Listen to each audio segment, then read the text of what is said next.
Surgery probably will have him out 4 to 6 weeks. He will not participate in the WBC. He will potentially miss the start of opening day. And that's the big thing to keep an eye on, is the 4 to 6 week timeline puts him kind of right on the cusp of being available for opening day. And it was Andrew Saalfrank earlier this week. Now it is Corbin Carroll who will be missing time for this Diamondbacks team, and we'll talk about potentially the WBC replacements as the show progresses, but this is a major developing story for the Diamondbacks in their 2026 season because, yes, it's a 4 to 6 week recovery. Yes, we're going to see Corbin Carroll play baseball here this season for this team, but this is one of those injuries that you can come back from, that you can be healthy from, but it takes a while for you to be 100%. So he may miss the first week or two of the regular season. He may be back and play in 130 plus games and still be able to be a worthwhile contributor. But the main thing to keep an eye on is the power gets zapped from this type of injury.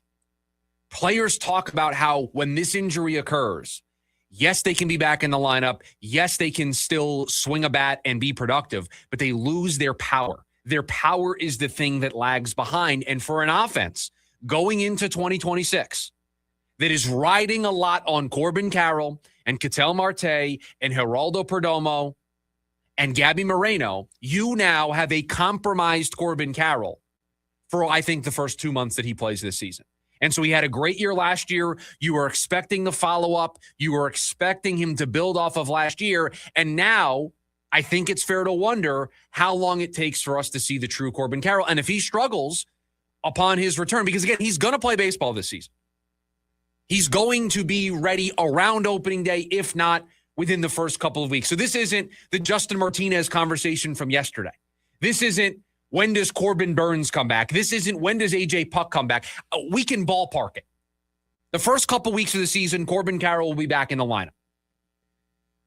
But what version of Corbin Carroll do we get when he returns? That is the big question mark. And now you're going to trot out potentially, because we don't know if he's going to be unavailable for opening day.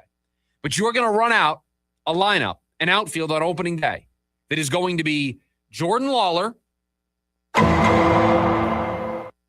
Alek Thomas, and I don't know who's playing right field right now. If Corbin Carroll can't go, is it Tim Tawa in right field?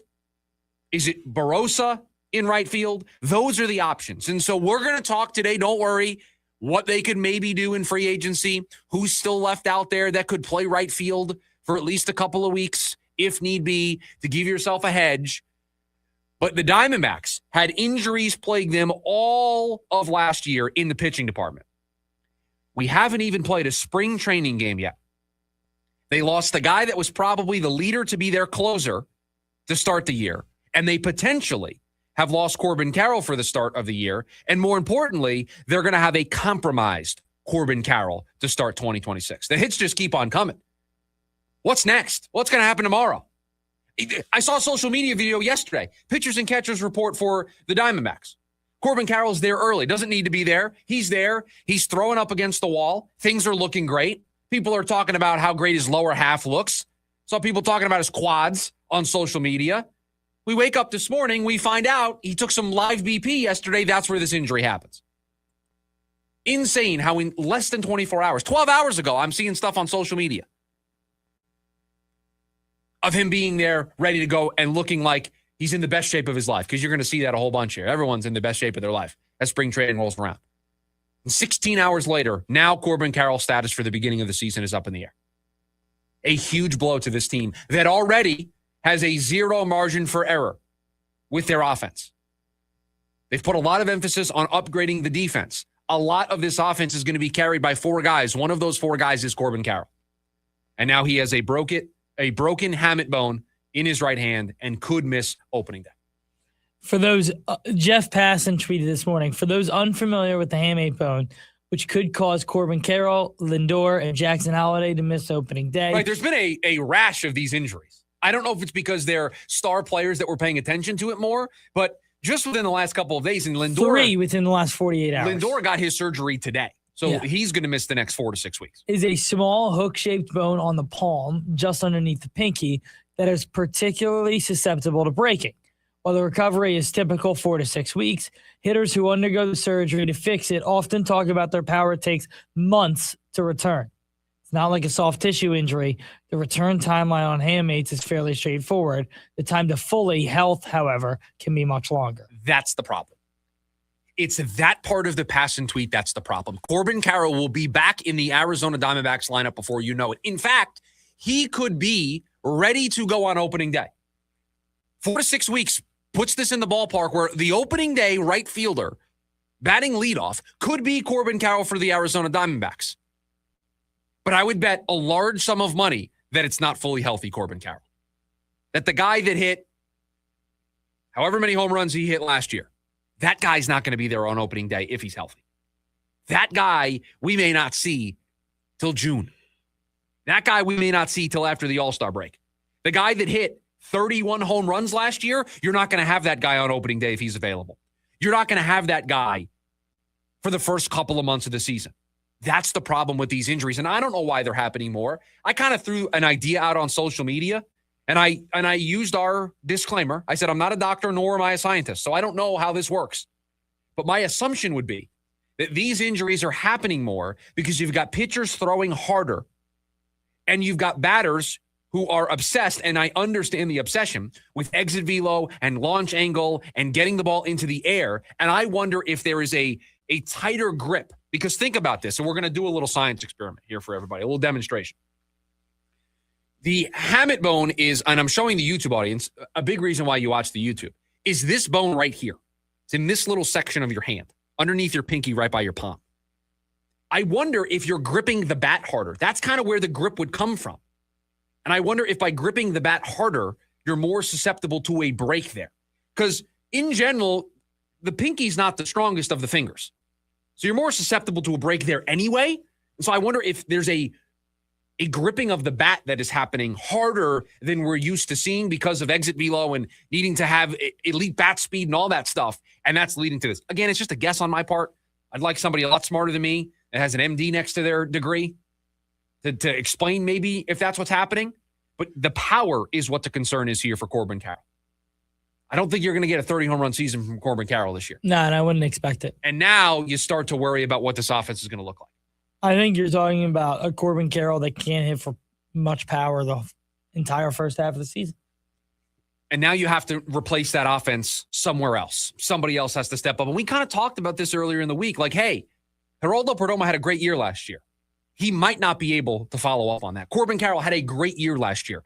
It's going to be hard for him to get close to that season. That's how good of a year it was. Now you add this on top. It's hard for these guys to reach the output that they reached last year. And so now you're going to need young players to step up. You're going to need Jordan Lawler to play well. You're going to need Gabby Moreno to stay healthy. You're going to need better offensive years from Nolan Arenado and Carlos Santana. You're going to need Pavin Smith to have a breakout campaign as the everyday DH. Adrian Del Castillo. Potentially a Tommy Troy or a Ryan Waldschmidt. You're going to need those players. If Corbin Carroll can't go on opening day, I mean, just roll out the red carpet for Ryan Waldschmidt to take a spot on this team. Yeah, seriously. If I'm the Diamondbacks right now, I've just lost my potential closer for the entirety of 2026 while I'm waiting for my 2 closer options to return. And I may have, we don't know yet, but I may have just lost my leadoff guy. I am willing to entertain anything. I am willing to entertain any of the kids that I've invited. Drew Jones, Tommy Troy, Ryan Waldschmidt. Listen, if you can make this team, I need offense. I need offense. I need output from that side of the ball. I'm nothing's off the table for this team. In any way possible, I need offense. And so I'm willing to entertain anybody making this team. And Mike Hazen said yesterday, because he had his first media availability, he said, hey, I know that on paper, we don't look like the team that we were last year. It may look like a worse team, but we believe in this squad, and we believe that this team, if they play to the best of their ability, is going to be able to compete. And that's what we said. We think if this team's able to get the best version of their starting pitching and a healthy version of their offense across the board, they can be relevant for that third wild card spot, right? That's been the goal. That's been what we have set the expectation at.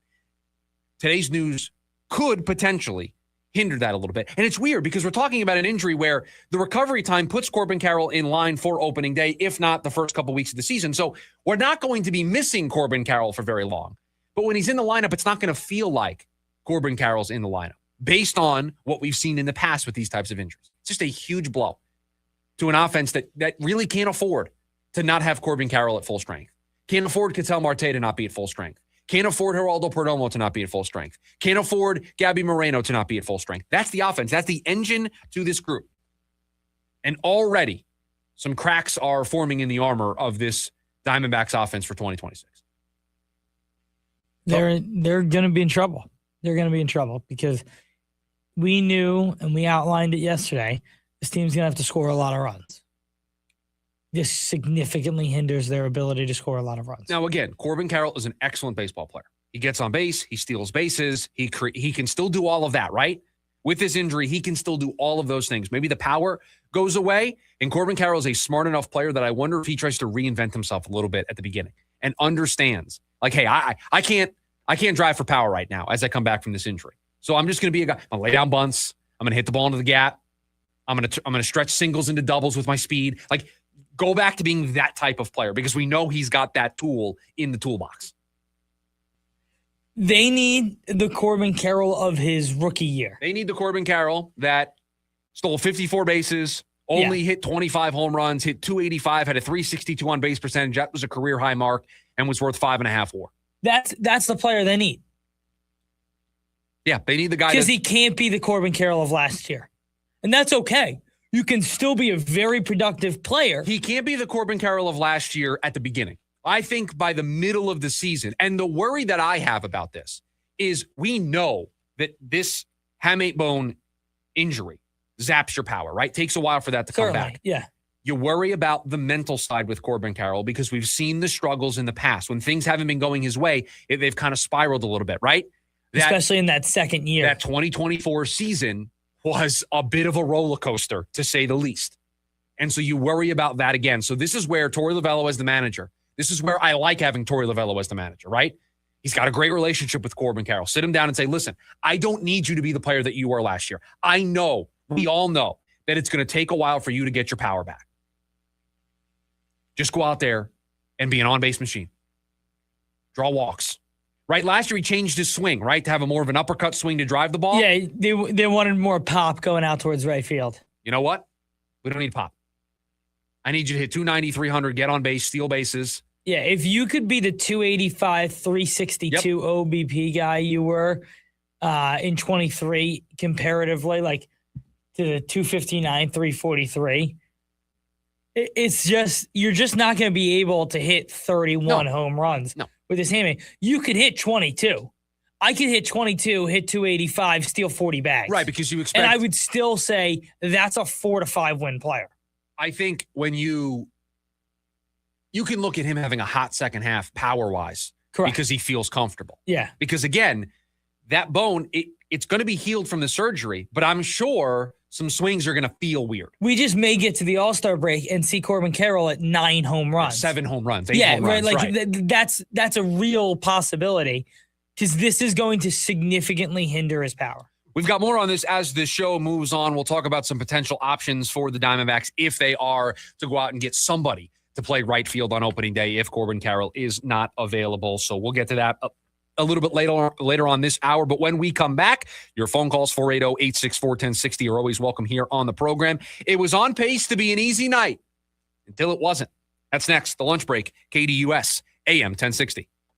The 2026 ASU baseball season begins this Friday on KDUS AM 1060. Join the Sun Devils and head coach Willie Bloomquist for another season at the ballpark as they look to start 2026 with a win against Omaha. Join the voice of the Sun Devils, Tim Healy, with the call live from Phoenix Municipal Stadium. It's ASU versus Omaha this Friday night. Pregame at 6:15 p.m. and first pitch of the season at 6:30 right here on KDUS AM 1060. Online at KDUS1060.com and on the KDUS app. This is Michael with Restore My Civil Rights. Let's be honest, nobody keeps New Year's resolutions. Gym memberships don't get used and diets fail. If you lost your firearm rights because of past convictions, here's a resolution you can keep. You've thought about this for years. Make it happen in 2026. You make the decision, Restore My Civil Rights does the work. This resolution will change your life. To book a free consultation today, call 855-GUN-RIGHTS or visit RestoreMyCivilRights.com. That's RestoreMyCivilRights.com.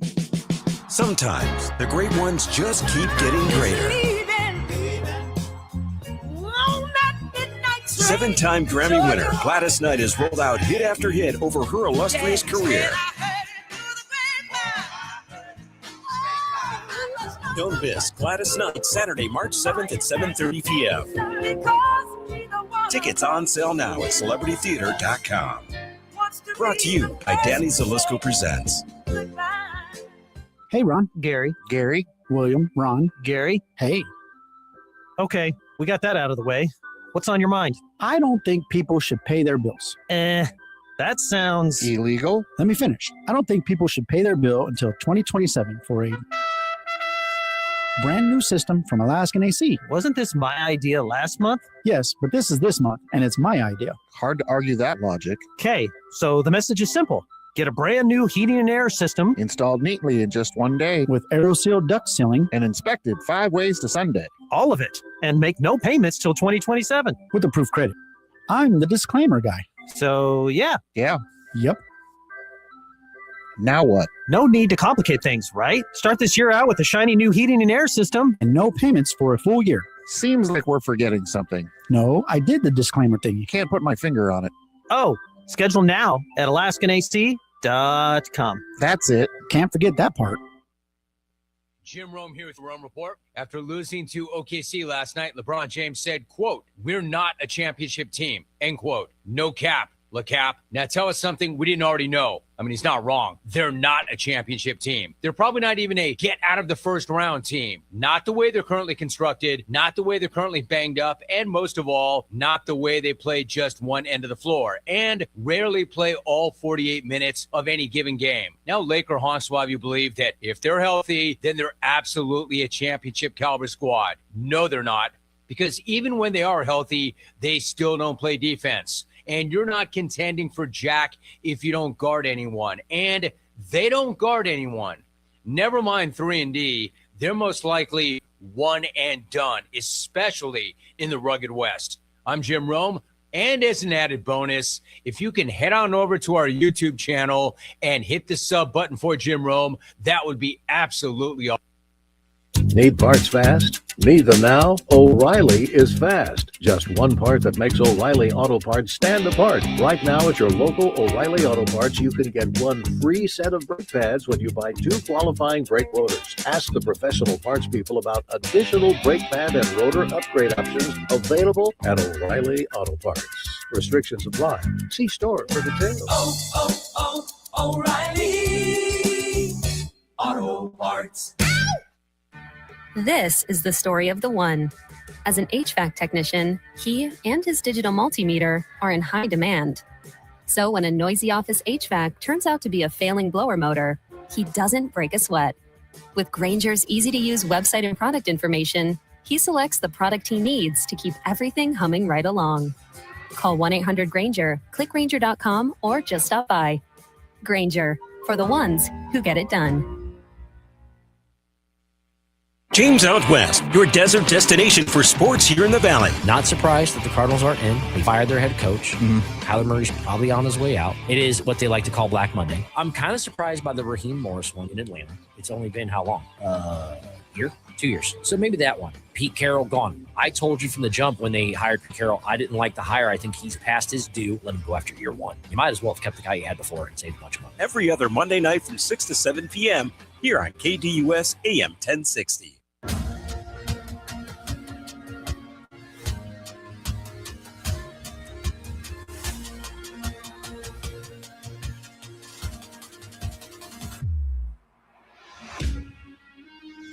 Back here on the lunch break, KDUS AM 1060. I mean, it's what I asked for, right? We get to break out the schedule. I've got the red Sharpie. We get to add another W for the month of February. Only the second one that the Suns have had here, a 120-111 win over the Dallas Mavericks. But I don't know about you. I feel kind of empty about last night because you got to play another basketball game tonight. You got to play the Oklahoma City Thunder tonight. And yeah, you moved closer in the standings.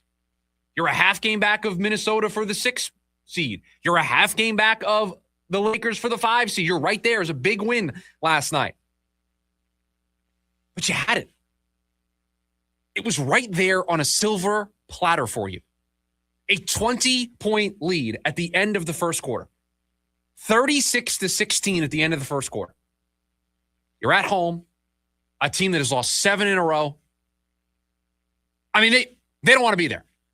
They don't want to be there after that first quarter. They've lost 7 in a row. They can't get out of their own way. They clearly don't have it. It's trending towards it being 8 in a row. All you need to do is lean on them a little bit. And you had, a 20-point lead going to the fourth quarter? And yet you allowed them to get back into the game to where I have to look at the box score. And I have to look at the fourth quarter. And I have to see Devin Booker playing 8 minutes. I have to look at Colin Gillespie playing 8 minutes. I have to look at Dylan Brooks playing 7+ minutes. I have to look at Mark Williams playing nearly 7 minutes. You got to play Oklahoma City tonight on a back-to-back. You expect Mark Williams to be able to play tonight? Do you expect Jalen Green to be able to play tonight? You could have maybe had those guys available if you would have put this game away when you should have. And you're well on pace to doing so going into the fourth quarter. And instead, Devin Booker's got to be out there in the final couple minutes of the game. You got to use those guys way more than you would have liked to in a game that was totally yours, dominating from the word go, in full control, led the whole way. And yet, I just read you the minutes of how much the starters needed to play in a game in which you had a 20-point lead at the end of the first quarter. You had a 17-point lead at halftime. You do some quick math. You had a 21-point lead going into the fourth quarter. You had a 21-point lead going into the fourth quarter. My starters shouldn't play more than 4 minutes, if that, with a 20-plus point lead. A team that's lost 7 in a row on the road. You just allowed them to come back? Yeah, I know. We can talk about the fouls. We can talk about how the Suns clearly are not getting the whistle right now. We can talk about how, we look at the final shots here. 44 free throw attempts for Dallas to 9 for the Phoenix Suns. I don't know about you, producer Evan. That feels just a tad bit lopsided. 44-9 in free throw attempts feels a little lopsided to me. It's a little lopsided. It's just a little. Just a touch. It's not massive, but it just feels like perhaps there were some foul calls that didn't go the Suns' way last night.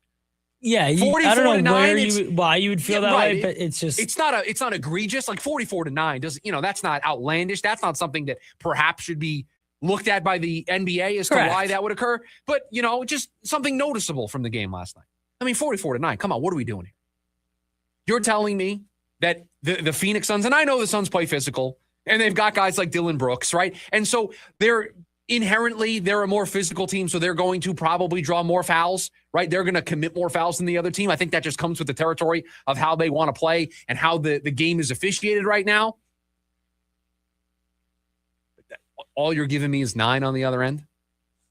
Like, really? Dallas is that sound fundamentally? A team that's lost 7 in a row, a team that doesn't have some of their star players, they're that sound fundamentally, defensively, that they're not committing that many fouls? I mean, come on. 44-9 on the free throw attempts. But more importantly, you have a 21-point lead going to the fourth quarter, and I got starters that needed to play 8+ minutes. And now you've got to play the number 1 seed in the West tonight in Oklahoma City. Yeah, you're home. Yeah, you got to sleep in your own bed. But boy, you could have put that thing on cruise control, and it was on cruise control. It was on cruise control. You had to take it off cruise control. And now you have to play a game tonight. We're going to talk about this in hour number 2 of the program. What kind of energy are they going to have in the tank? What are they going to be able to offer? Who's going to be available? Does Mark Williams play a back-to-back? Does Jalen Green play a back-to-back? There's an argument to be made that if you could have put this game away and not had to use those guys all that much. I mean, think about this. This is a dangerous game, producer Evan, but I want to do some math if it's okay with you. Devin Booker played 32 minutes in the game. He played 8 minutes in the fourth quarter. He could have gotten out of there with 24 minutes worth of game time. Dylan Brooks played 7 minutes in the fourth quarter, 31 minutes for the game. He could have played 24 minutes. Mark Williams played 24 minutes in the game, played 7. He could have finished the night with 17 minutes if he would have just taken care of business in the fourth quarter, give or take. Jalen Green played 20 minutes. How many minutes did Jalen Green play in the fourth quarter of this game here? So I could do this arithmetic, this math here today on the program. He played 3 minutes. Now all of a sudden, these guys are a little compromised tonight. Whereas if you could have not had to use them as much as you used them in the fourth quarter, all of a sudden you maybe are a little bit more willing. Hey, Mark Williams, we can go on a back-to-back because you only played 17 minutes the night before. We're home. There's no travel involved. Now all of a sudden you can play more of a role for us. Jalen Green, back-to-back, so we're kind of allergic to that right now, but perhaps you're available to us tonight. Now it feels like all of that's off the table because you needed to use those guys in the fourth quarter. You know what this is like? I'll give you the perfect example. This is like a baseball game that you're winning 8-1, and you use the mop-up reliever. And now all of a sudden, I got to get the setup man and the closer in the game because we allowed a couple of runs, and now it's 8-4, it's 8-5. Now I got to use my closer, which compromises me for the rest of the series. Instead of just finishing the game, finishing the blowout, and now setting up perfectly for the weekend, I had to use my closer on the Friday night, and I don't have him available on Saturday and Sunday. I have to pick which day that closer is available, right? That's what that was last night. That's the example. When you have to burn a closer in a game that you shouldn't have to burn the closer. You had to burn some serious minutes for your starters in a game that you had a 21-point lead going to the fourth quarter. Why did you only win by 9? Why did you allow the Mavs to win the fourth quarter 36-24? That's the problem. That's the issue. But it's a win. It's a red W.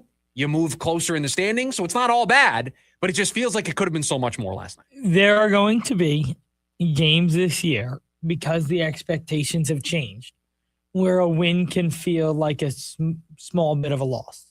Yeah, I don't want to go that far, but I hear that's probably the exaggerated end of it.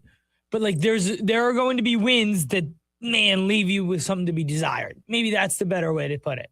Oh, they left something on the table and last night they left something on the table. They left more to be desired. So those are going to happen just given how the expectations have changed. I think 2 months ago, we'd be like, wow, Suns get a win, feeling good. Let's go into play Oklahoma City. They probably have no chance. But because we feel like they have a chance to win tonight against Oklahoma City, because we feel like they have a chance to win every game they play in because of the style in which they play and because of what this team has been able to accomplish this year, it feels like you left something on the table last night. Here's why I'm willing to say that they left something on the table last night. I think we would all agree in looking at the way the Western Conference has played out, and the sample size is large enough now to realize that this is what it's going to be for the next 2 months, right? It's what it's going to be the rest of this month. It's what it's going to be all of March. I think when the calendar flips to March, you're going to do a lot more scoreboard watching than maybe you are now. We do it here every day on the program. The margins are razor thin. It's a half game difference between the Suns being in the play-in tournament and being the 5 seed. It's a 2-game difference between being a play-in tournament team. Think about this for a second. There's a 2-game difference between being a play-in tournament team and only being guaranteed 2 games than it is to being the 4 seed and hosting a playoff series and guaranteeing a Game 7 being on your home floor. That's how razor thin the margins are in the Western Conference right now. So yes, because the margins are razor thin, you look at the small stuff like, why couldn't you finish that game out last night? The small stuff is actually the big stuff. The small stuff actually matters when the margins are this tight. When it's going to come down to a win here or a win there that stops you from being the 5 seed or even the 4 seed in the Western Conference. And I don't know if playing Oklahoma City on a back-to-back would matter tonight if they didn't have all of those minutes in the fourth quarter. I don't know. They've played Oklahoma City tough 2 of the 3 times they've played them this year. They've beaten them 1 time. They should have beaten them another time in Oklahoma City. They've played them relatively competitively. So you feel like they've got at least a puncher's chance to beat Oklahoma City at home, and you'd like that puncher's chance a little bit more if you had a nice, easy night the night prior against the Dallas team who had lost 7 in a row, and for 3 quarters, you were dominating them. You just couldn't finish it. And now that margin kind of bleeds over into tonight. So we'll see. And we'll talk about it in hour number 2 of the program, what this team might have in the tank when they take on Oklahoma City tonight. But it is a W. We add the red W to the calendar. They are now 2-3 this month of February, the 4th hardest schedule. And now they play the number 1 seed in the Western Conference tonight in the Oklahoma City Thunder.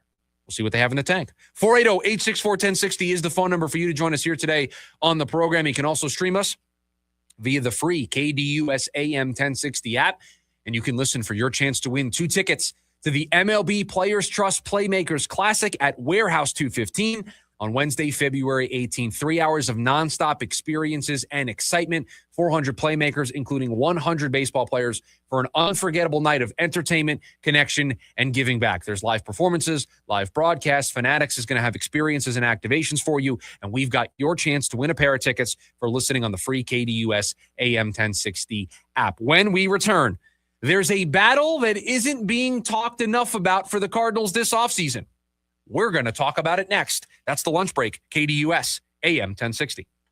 KDUS AM 1060 is your home for the Jim Rome Show. I'm not here to bury Mike Tomlin, but the fact is, this absolutely is the right move. He did the right thing, and he fired himself. All good things come to an end. Going a decade without winning a single playoff game is not meeting the standard. The Jim Rome Show, 1 to 4 p.m. Monday through Friday, here on KDUS AM 1060. Online at KDUS1060.com and on the KDUS 1060 app. If you're hurt in a car, truck, or motorcycle accident, everything can change fast. That's when the attorneys at Sweet James step in. They help you understand your rights, connect you with medical care, and pursue the compensation you may be entitled to. You don't pay anything unless your case is resolved successfully, and help is available 24 hours a day. If you've been injured, call Sweet James for a free case review. Hablamos Español. 800-900-0000. 800-900-0000. SweetJames.com. This advertisement is paid for by Sweet James LLP. Responsible attorney, Bobby Tickheavy. Offices in California. No guarantee of results. John Mellencamp. Dancing Words Tour. The greatest hits. August 9th. Talking Stick Resort Amphitheater. Tickets are on sale now at livenation.com. John Mellencamp, part of the America First Credit Union Concert Series. Been crazy busy these days? Sounds like you could use a little we time. That means playtime at the AAA 4-Diamond Wekopa Casino Resort. Game time with more than 900 slots plus table games. Maybe a tea time on one of 2 nationally ranked courses. And definitely some hang time at WKP Sportsbook, the largest sportsbook in the state.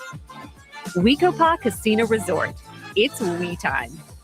Connect directly, bid confidently. At Purple Wave Auction, transparency is key. With no reserves and no hidden surprises, you're connected directly to sellers so you can inspect and bid on quality equipment with confidence.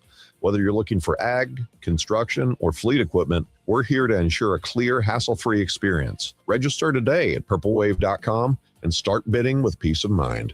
Purple Wave Auction, the easiest and most straightforward way to buy and sell equipment. Hey, basketball fans, Tom Chambers here reminding you that just like in a game, you need a solid defense for your home. And that starts with a reliable roof from Right Way Roofing. Hey, Lori, as owner of Right Way Roofing, what sets you apart from the competition? Our team tackles any roofing challenge, from shingles to tile to foam roofing. We'll make sure your roof wins against the toughest opponents, rain, wind, and even those scorching summer days. Make Right Way Roofing your MVP. We're Right Way Roofing and we do it right. We'll always keep you watertight. Come see us at Mark Mazda Scottsdale off the 101 in Indian School. Right now, you can receive a 1.9% APR for 60 full months on some of Mazda's most popular models, like the 2026 Mazda CX-50 and CX-50 Hybrid. Don't know what to do with your trade? We'll give you a minimum of $8,000 for any trade, no matter what shape it's in, as long as it runs based on the actual MSRP. And if $8,000 is a minimum, think what your good trading might be worth. The name to remember? Mark Mazda. Mark Mazda.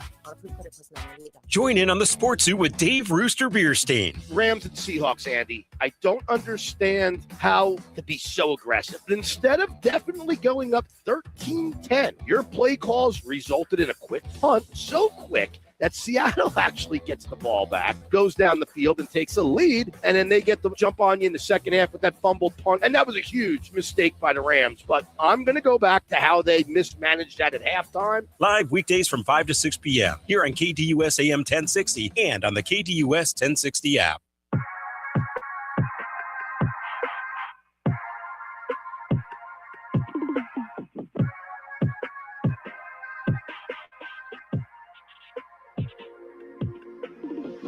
Quietly, I think a battle is going to emerge this offseason. And no, I don't think it has to do with the quarterback room. I think the battle, the debate that is going to emerge is going to be about what the Arizona Cardinals do with the number 3 overall pick in the 2026 NFL draft. Because the Cardinals find themselves in one of the prime positions. The expectation is that Fernando Mendoza is going to go number 1 to the Las Vegas Raiders. And so the draft this year really starts at number 2 with the New York Jets. And then the Arizona Cardinals will react to whatever they do at number 2. And because they're picking so high up and because a quarterback is going to go number 1, the Cardinals are in a prime position to get one of the top players that is not a quarterback. Whether that's the top offensive lineman, whether that's one of the top defenders in this class. And the Jets are probably going to lean towards defense with the number 2 overall pick. But a lot of doors, a lot of avenues available to the Arizona Cardinals, and there's a lot of good defensive talent, right? Some of the names that have been thrown out for the Jets at number 2, Arvell Reese, David Bailey, 2 of the top names on the defensive side of the ball. But the Jets only have 1 pick. So if they do go defense and they do pick one of those guys, the other one is going to be available at number 3 for the Arizona Cardinals. So are all of the offensive tackle prospects at the top of this draft. And that's where I think the debate and battle is going to emerge. I think you are going to start to see 2 camps formulate. And on social media, you'll see it. I think you'll see it here in town with media members. I think you'll see it in town here with radio hosts. There will be those that find themselves in the camp of, you got to take the best offensive lineman.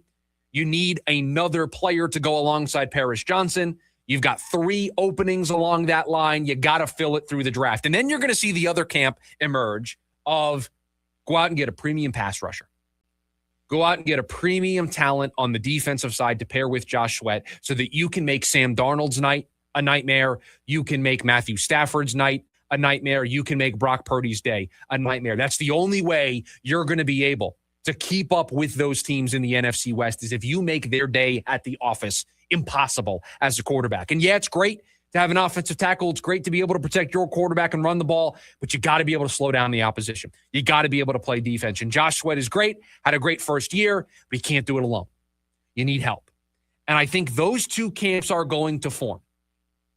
And I think both camps have a very plausible reason for believing what they believe. I think they can both make a compelling case for their direction to be the direction the Cardinals go in at number 3. We all agree, right? Cardinals need 3 starting offensive linemen in 2026. I think they've got 2 starters you feel good about. Paris Johnson at left tackle and Yoda Froholt at center. That's it. I think they need 2 guards and they need a right tackle. I don't think you're going to be able to do all of that via free agency. You don't have endless supplies of money. You don't have a ton of cap space. Yeah, you can create some cap space, but you don't have the cap space the way Tennessee does, the way the Raiders do. Patriots have a decent amount of cap space. You don't have that type of cap space. So you're going to have to be very precise. So a surgical precision approach to how you spend your dollars. You're not going to be able to solve it all. You're going to leave something on the table for the 2026 draft, whether it's with your first round pick, whether it's with your day 2 selections. You're going to have to fill some of those voids that way. 3 starters along the offensive line. Are you going to be able to do it all in free agency? No. Just like I don't think you're going to be able to do it all in the draft. You're going to have to blend the 2. But I also hear the argument of Josh Sweat can't do it all by himself. You need another elite pass rusher. If Arvell Reese is available, how do you pass him up? If David Bailey is available, how do you pass him up? There was another mock draft. The reason why I'm bringing this up today, there's another mock draft. Field Yates did a mock draft for ESPN today. And it continued a theme that we've kind of been behind on this program. I'm kind of rethinking it a little bit. But you take an offensive tackle at number 3. You take a tackle at 3. You get somebody to pair with Paris Johnson. You give Mike LaFleur the bookend tackles that he needs to run his scheme so that he can run the ball. He can protect who's ever playing quarterback because you got an offensive-minded head coach. Things are going to flow for this franchise through their offense, through their offensive output. And there was another mock draft today that had them taking a tackle at number 3. And that's where I would lean right now. If the draft were held today, I would want them to take an offensive tackle. I'm willing to let those on the defensive side try to sway me to try to make the argument, but I do think you're going to see 2 camps emerge. Camp 1's going to be you take the offensive tackle, and then the other camp is going to be you get a premium player on defense to support Josh Sweat, to try to make those quarterbacks in the NFC West, and there's no pun intended here, sweat a little bit more when they play the Arizona Cardinals. And I think those 2 camps are going to battle it out. You're going to hear debates on both sides. And again, right now I would lean on the offensive side. I would lean towards the tackle. Mainly because the Jets are going to take a defender at number 2. And so maybe the defender you really like isn't there at number 3. Whereas all of the offensive tackle prospects are going to be there at number 3 for you. And you can get the top guy. You can get your guy at that spot instead of maybe forcing a defender. But I don't blame people for wanting to go defense. I don't blame people for thinking that way. I don't hate the thought.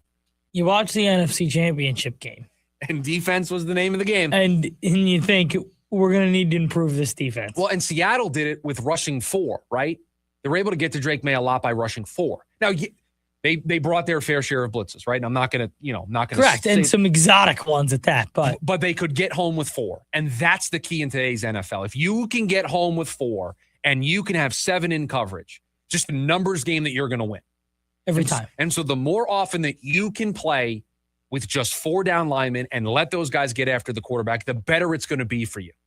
And the Cardinals, I don't think, have a group right now that you feel confident in getting home with 4 on I don't want to say a regular enough basis, but enough of a basis where it can make an impact.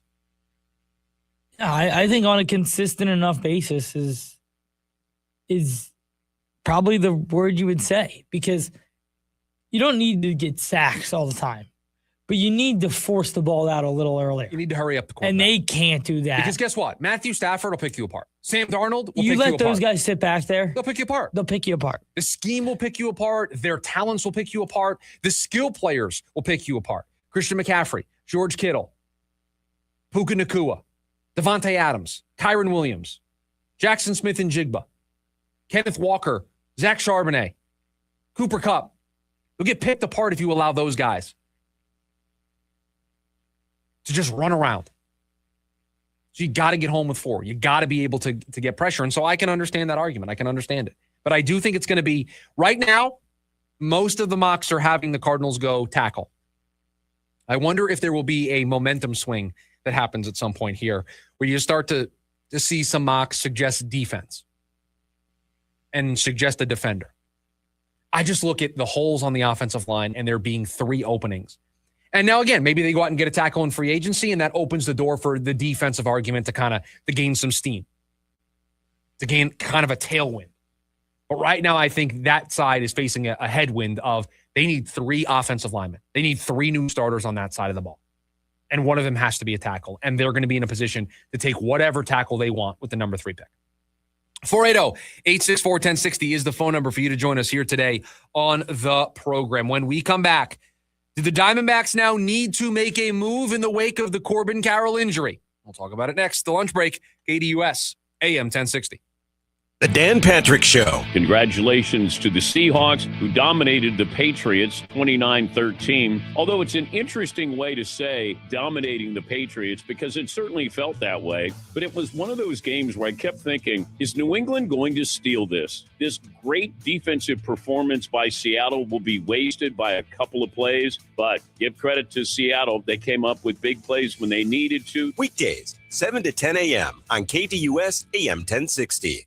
This Valentine's Day, fall in love with big giveaways at Ponco's grand opening celebration. Join me, the Shanman, and 98 KUPD at Ponco Cave Creek Saturday, February 14th. The grand opening runs from 10 a.m. until 2 p.m., and I'll be there from 11 a.m. until 1 p.m. near Cave Creek Road and the 101. Score hourly giveaways including diamond jewelry and firearms, plus huge in-store deals, fast loans, and top dollar for items you want to sell. Bring the whole family for food trucks, music, and fun all day long. Don't miss Ponco's Valentine's Day grand opening. Details at azponco.com.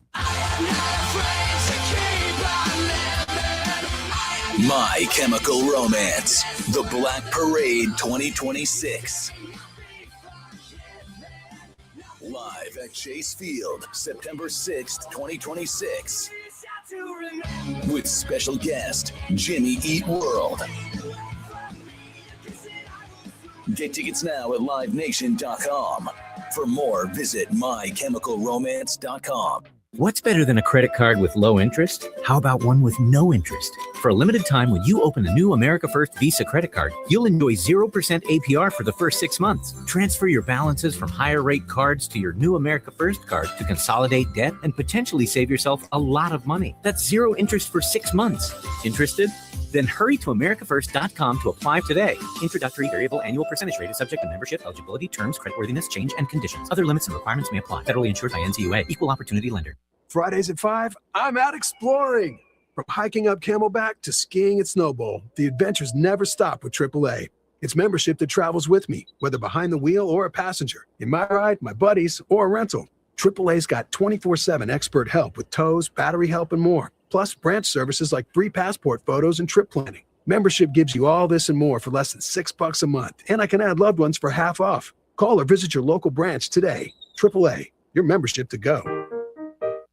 ASU women's basketball continues right here on KDUS AM 1060. Join the Lady Sun Devils as Big 12 conference play continues with a matchup against Utah. Head coach Molly Miller is more than ready to defend home court and win over the Utes. Join Jeff Munn on the call live this Wednesday evening. It's ASU versus Utah. Pregame at 6 p.m. and tip-off at 6:30 right here on KDUS AM 1060. Online at KDUS1060.com and on the KDUS 1060 app.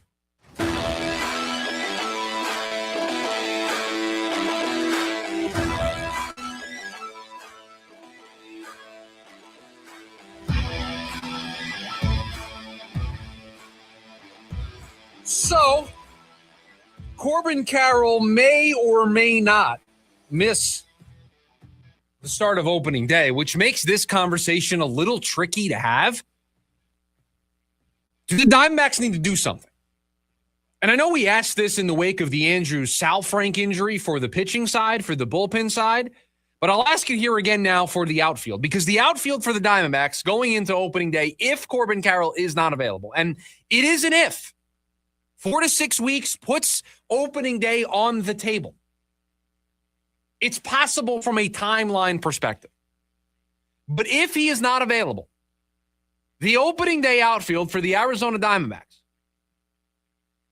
in left field, Jordan Lawler. In center field, Alek Thomas. And in right field, Tim Tawa, Ildemaro Vargas, Jorge Barosa. And I'm just gonna say it once. I'm gonna use a timeout on myself here. I'm gonna use one of the 3 that's allotted to me on the program. I'm gonna use one right here.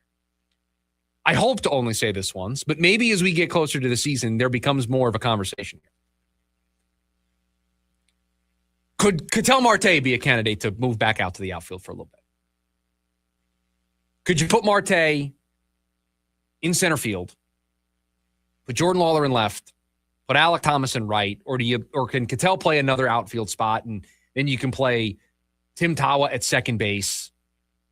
You know what would be really nice right about now, producer Evan? You know what would make me feel really good about an injury to Corbin Carroll? Having a utility infielder, outfielder that could play a bunch of different positions on the diamond, and a guy who had a pretty good year towards the end last year, like had a really good August and September. It would be really nice to have like Blaze Alexander right about now.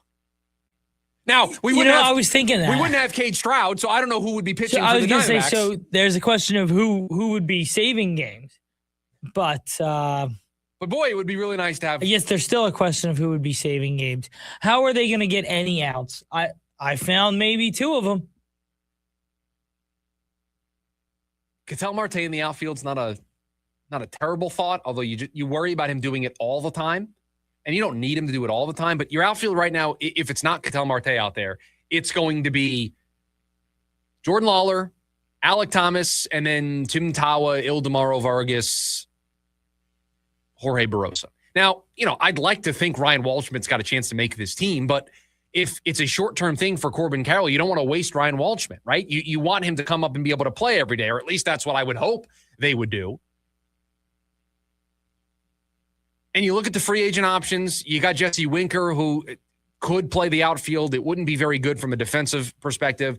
You've got Michael Conforto, who had a terrible year last year for the Dodgers, if you wanted to take a dart throw there.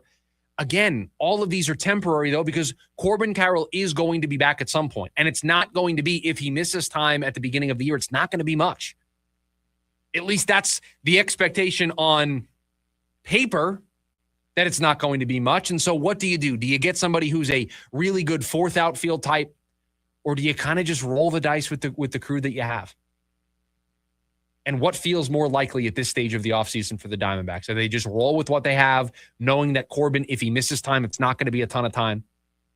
That feels more likely.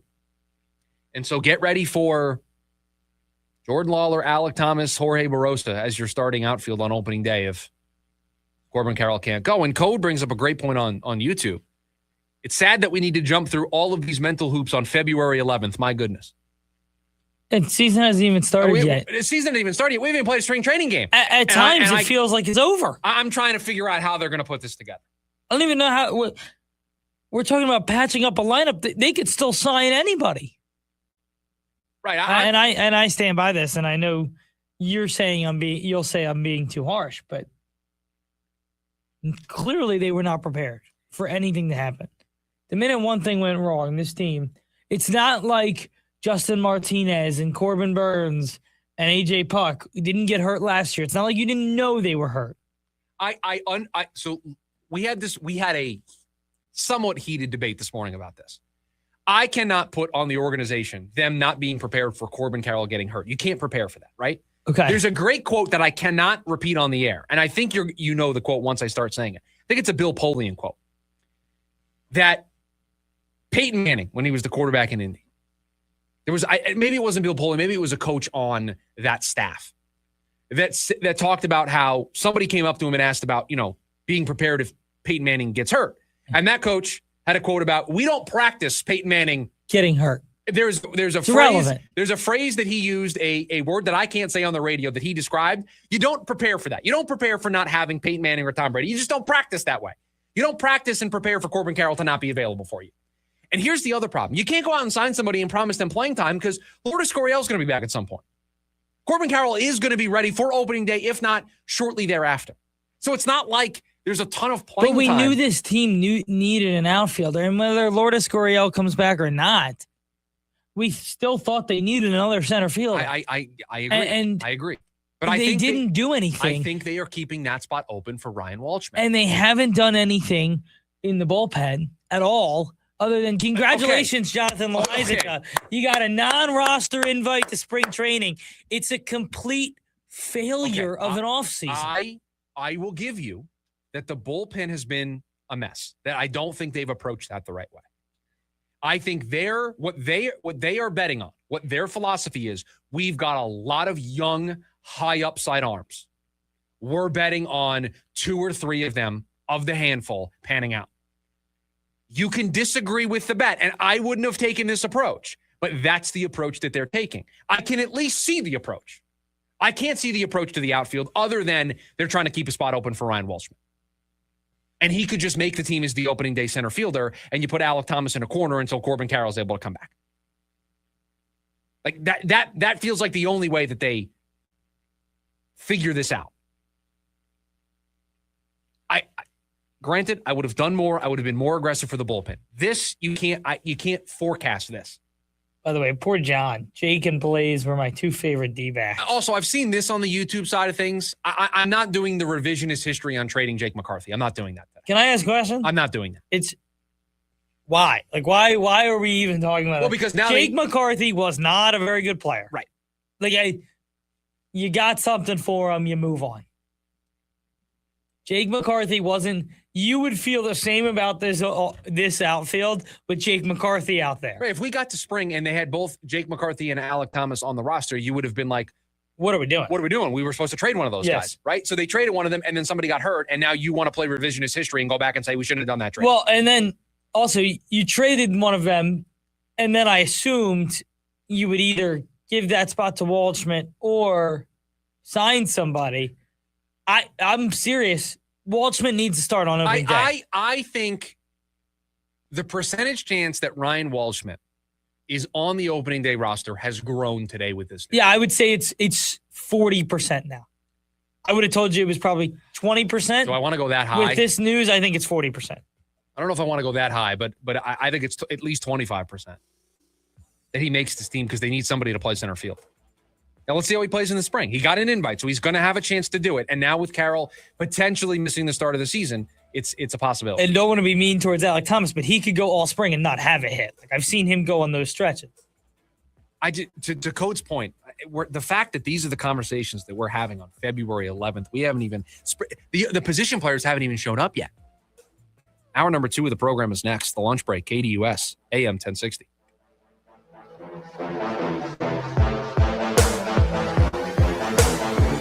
AM 1060 KDUS Tempe Phoenix and KSLX HD2 Scottsdale Phoenix. Life can change in an instant. If you're hurt in a car, truck, or motorcycle accident, everything can feel overwhelming. The pain, the stress, and the uncertainty of what comes next. You don't have to go through it alone. The attorneys at Sweet James understand the physical, emotional, and financial impact an accident can have. They're here to help you navigate the legal process and pursue the compensation you may be entitled to under the law. When you call Sweet James, you're connecting with a team of attorneys experienced in handling serious injury cases. Their work is driven by preparation, advocacy, and a genuine commitment to helping clients seek accountability and justice. Every case is different, and outcomes depend on the specific facts involved. If you've been injured in an accident, call the attorneys at Sweet James for your free case review. They handle everything for you so you can focus on healing. That's the Sweet James advantage. Help available 24/7. If you've been injured, call Sweet James for a free case review. Hablamos Español. 800-900-0000. SweetJames.com. This advertisement is paid for by Sweet James LLP. Responsible attorney, Bobby Dick Heavy. Offices in California. No guarantee of results. Stained. Break the Cycle 25th Anniversary Tour. Featuring Seether. Stained. October 13th, Talking Stick Resort Amphitheater. With special guests, Hoobastank and Hinder. Tickets are on sale now at livenation.com. Part of the America First Credit Union series. Maybe you've had your eye on a Fulton home. The premium craftsmanship, thoughtfully designed floor plans, resort-style amenities, and award-winning communities across the valley. A place where every detail feels intentional. For many buyers, homeownership can feel out of reach. But now, owning a Fulton home is more attainable than ever. With special pricing, limited time incentives, and interest rate buydowns on select homes, now is the right moment to make your move. From beautifully designed interiors to the legendary quality Fulton Homes is known for, every detail is built to stand the test of time. Visit any Fulton Homes community today or go to fultonhomes.com. Fulton Homes. You're proud to own. We're proud to build. Come see us at Mark Mazda in Scottsdale. Right now, receive 1.9% financing for up to 60 months on some of Mazda's most popular models, like the brand new 2026 Mazda CX-50. The name to remember, Mark Mazda, Mark Mazda. AM 1060 KDUS Tempe Phoenix and KSLX HD2 Scottsdale Phoenix.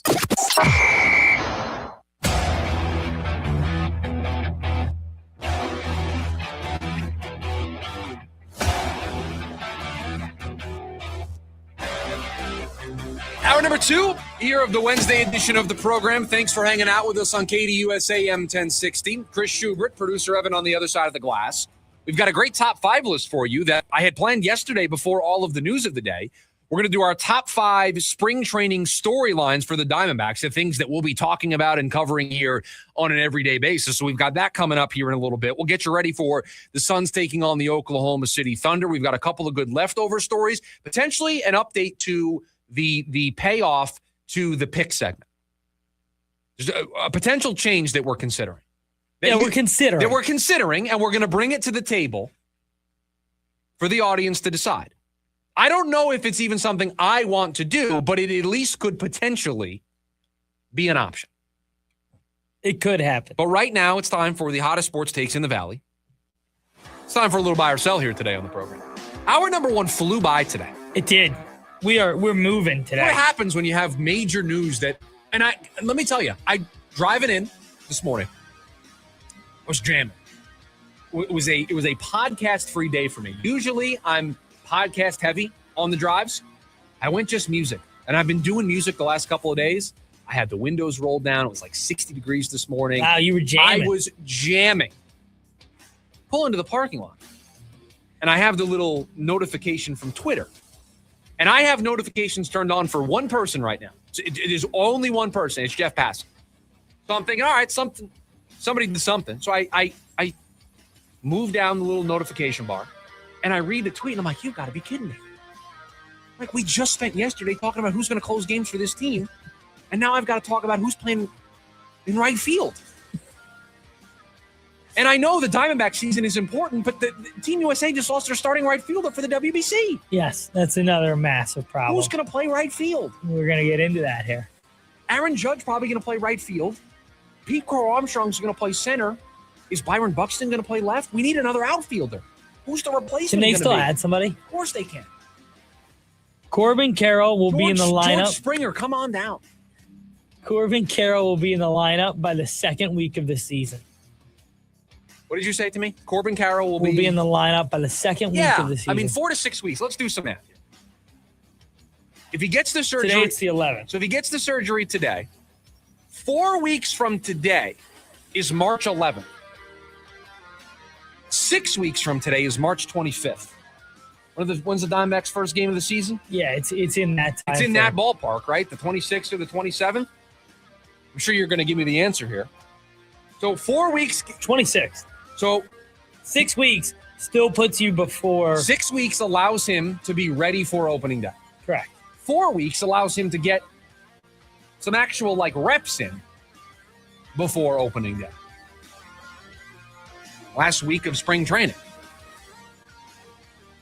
Although I don't know how much he was going to play anyway with the WBC. So that's interesting. It's an interesting wrinkle to all this as well. Very interesting. Yes, he will be in the lineup. If it's closer to 6 weeks, they may give him a quick rehab stint where he plays a couple of games in Reno. Yeah. And because it's Reno, he hits 500 in a 2-game sample size. And then they're like, all right, he's ready to go. Because, remember we did this last year. So, yeah, he'll be second week of the season, yeah. The injury will force the D-backs to add a bench/depth option to the outfield.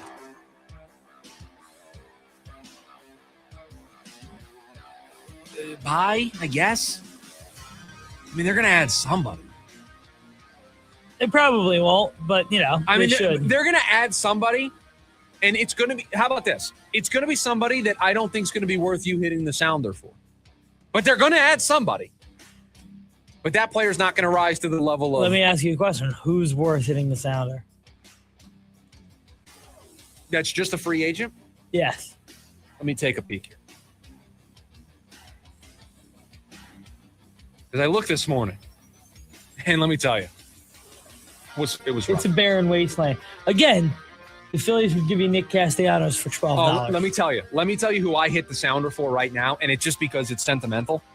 They signed Starlin Marte, you hit the sounder. Oh, yeah. You hit the sounder. Hit the sounder. Michael Conforto, I'm hitting the sounder. Oh, old friend Tommy Pham hit the sounder. Tommy Pham hit the sounder.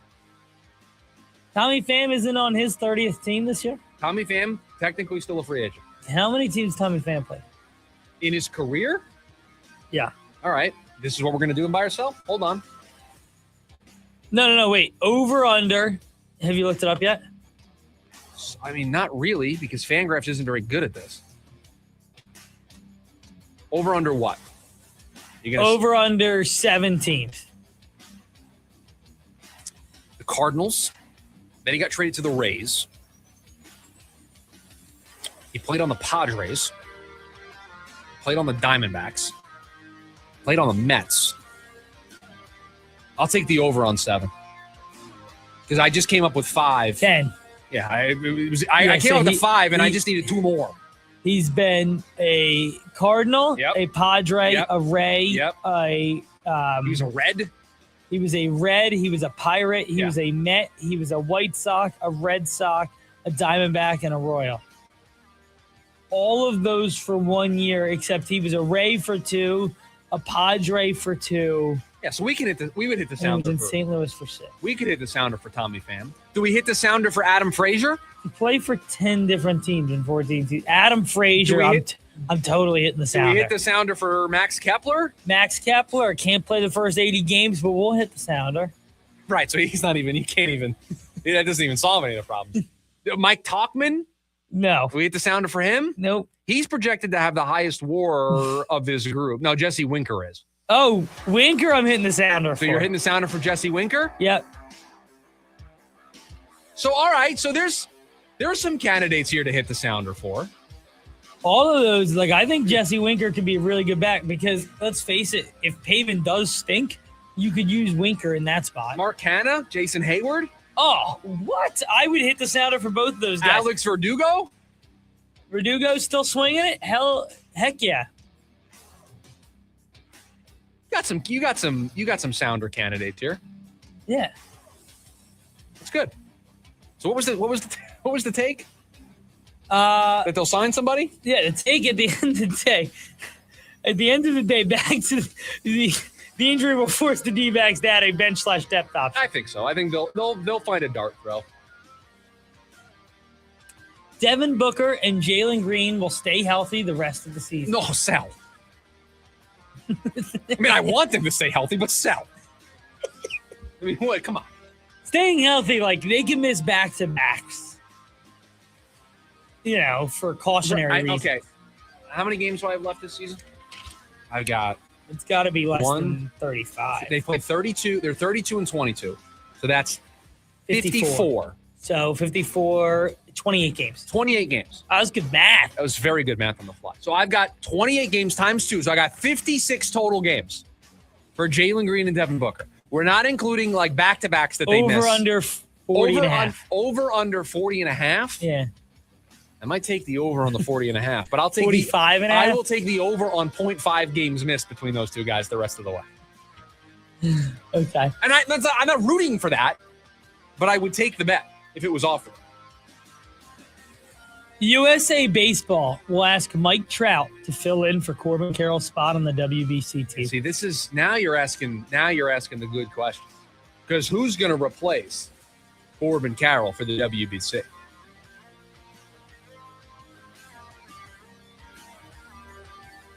George Springer? Mike Trout? Cody Bellinger? Kyle Tucker? Just looking at options. Didn't we do this with Kyle Tucker? What do you mean? Didn't we do And there this? was somebody that I said was for Team USA who ended up being Canadian. Was it Bo Bichette? Was somebody? Yeah, I think it was Bo Bichette. Somebody was Canadian that I didn't think was Canadian. Kyle Tucker. So he played on the WBC team. Kyle Tucker's from Tampa. He played on the WBC team in 23. Who? Kyle Tucker did. He did? Yeah, get him back. I wonder if he declined because of his free agency. Now we accept. Yeah, now that he's signed and he's settled, probably. But he does have to deal. He probably has to move. He's got to do it all. It's not a 1 year deal in LA. They're paying him for the next 70 years due to deferred money. I don't know, but we need another outfield. John Morosi threw out a bunch of names. Stephen Kwan, Tyler Soderstrom, Riley Green, Roman Anthony, James Wood, Wyatt Langford, and Kyle Stowers. Oh, Kyle Stowers. I got to be honest. Roman Anthony, I would love to see the young guy get up there. Stephen Kwan just to get on base. Slap it through the left side. James Wood just to hit absolute bombs. He's going to strike out a lot. Yeah, but I'm a James Wood fan. A lot of exit velo. Ton of exit velo. James Wood, are you ready for my James Wood take? He's the next Joey Gallo. No, James Wood is better than Joey Gallo. I understand why you're making that comp, but James Wood is better than Joey Gallo. Ton of swing and miss. He hits. Tyler Soderstrom would be fun. I agree. We got options. We got candidates. We got tons. How many days till the WBC? We have, okay. Give me a second. I think it's like 27 days. Oh, it's less than that. 25 days? By the way, we're 9 days from the first opening. We are 21 days away. 3 weeks. Let me give you a full breakdown. I need the WBC schedule. We're 21 days from the WBC. That's fantastic. We're 9 days until the first spring training game. You want to head down? What's our closest stadium from here? Is it Scottsdale Stadium? Is it Giants? Probably. That one's like 8 minutes from here. That one, the Cubs are pretty close. Yeah, just going the other way. That's very close. From my house, I could walk to Scottsdale Stadium, and the Cubs is like a 10-minute drive. Nice. Very nice. I get tons of spring training. Back when Andrew Painter was going to come up 3 years ago, or however long ago, I went to go see him play in the fall league. Just walk to the game. 10 p.m. Wednesday, March 4th. The first game. Oh, that's of pool play. Wow. Who we got? I believe it is Chinese Taipei versus Australia. Nice. Where's that game being played? That game played the Tokyo Dome. And then at 5 a.m., that's 5 a.m. Apologies, ladies and gentlemen. That's 10 p.m. Eastern time. So adjust your day accordingly. 8 p.m. here. Well, when did the clock change? I was just going to say we're kind of right in the ballpark of where the time would change, so that may be 7 o'clock. And then you've got 5 a.m. Eastern time. You got the Czech Republic taking on Korea. So you may just want to stay up.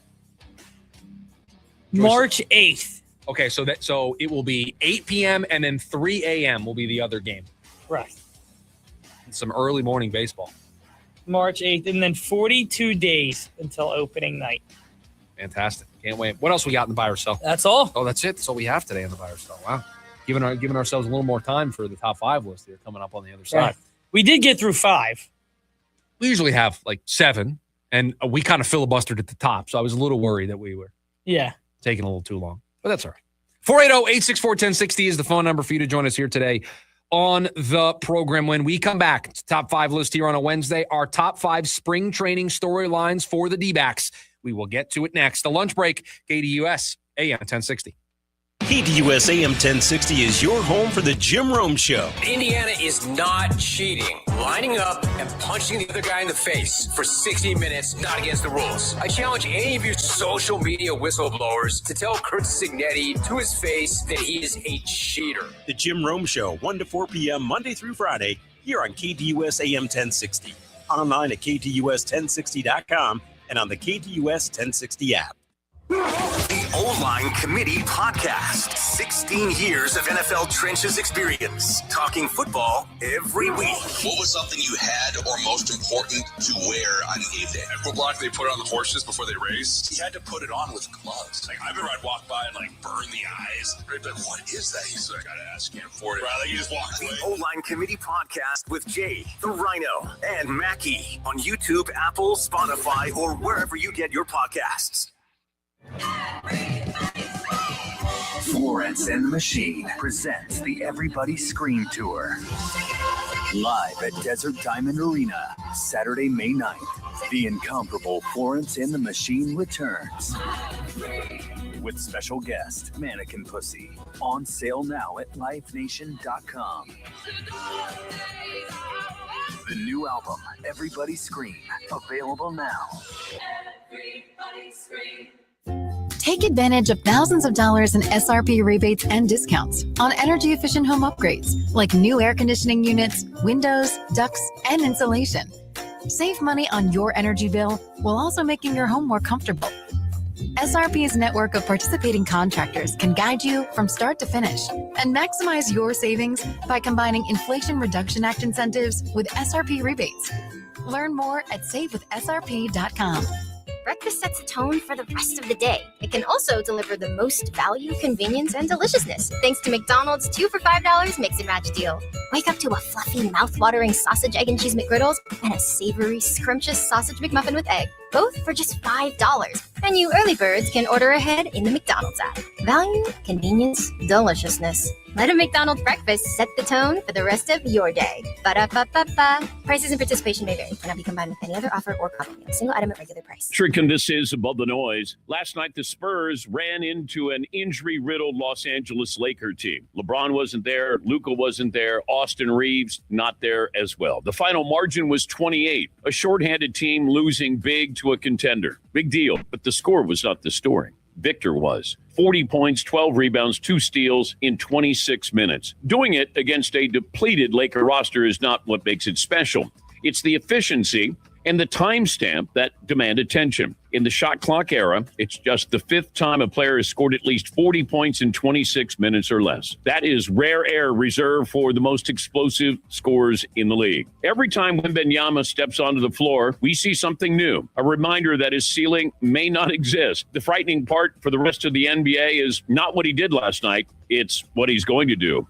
After all, he's just 22. I'm Dan Patrick, and this is Above the Noise. Tires matter. They're the only part of your vehicle that touches the road. Tread confidently with new tires from Tire Rack. Whether you're looking for expert recommendations or know exactly what you want, Tire Rack makes it really easy. Fast, free shipping, free road hazard protection, convenient installation options, and the best selection of General tires. Go to TireRack.com/Dan to see their General tire test results, tire ratings, and reviews, and be sure to check out all the special offers. TireRack.com, the way tire buying should be. At Heartland Steakco, they take their bacon seriously, from their double smoked hickory to their honey jalapeno, which brings sweet and spicy together for the perfect combination, to their all-new bacon flavors like whiskey peppercorn with its smoky richness, to their applewood double smoked bacon that's smoked over real applewood chips. Ordering is easy at heartlandsteakco.com. And right now, when you spend $199.99 or more, you'll get free shipping plus 2 pounds of bacon with promo code BACON. Taste the Heartland difference. America 250 Florida Duel at Daytona International Speedway. The NASCAR Cup Series. Field comes to the line. Green flag goes in the air. Returns to the World Center of Racing. Up into the outside wall is Zane Smith. As the final spots in the Great American Race are on the line. Justin Allgaier has transitioned in to the Daytona 500. It's the America 250 Florida Duel at Daytona. This Thursday, 4 p.m. on KEZG 1440.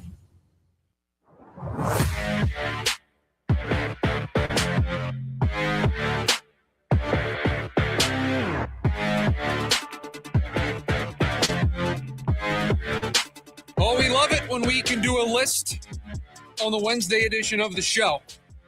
And I think we got a fun one here today.